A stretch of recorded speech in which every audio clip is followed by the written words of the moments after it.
High বন্ধুরা, আমি গোপাল বলছি। তোমরা ভালো আছো?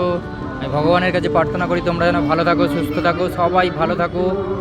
আর এইটা হচ্ছে প্যান্ডেলটা কোথায়, এটা হচ্ছে মা কালীর প্যান্ডেল আমাদের।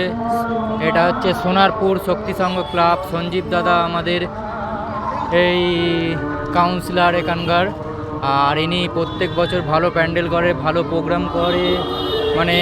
আর পুরো সোনারপুর সবাইকে মানে প্রত্যেক মানুষকে উনি প্যাকেট বানিয়ে দেয়, সবাইকে খাওয়ায়, কেউ বাদ যায় না। সোনারপুরে যত লোক আছে, যত জায়গার এই লোক আছে, সবাই আসে এখানে খিচুড়ি ভোগ করেন। আর ভোগটা এতই সুন্দর হয়, মার প্রসাদ খুবই সুন্দর বানায়। একবার খেলে আবার আর একবার খেতে ইচ্ছা করবে, এতই সুন্দর বানায়। আর ভোগটা খুবই সুন্দর হয়েছে, কেননা মার ভোগ কোনোদিন খারাপ হয় না।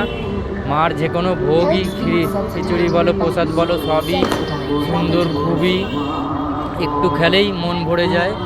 তবুও দেখুন আমাদের মা, এই প্যান্ডেলের ভিতরে নিয়ে যাব, আপনাদেরকে দেখাবো।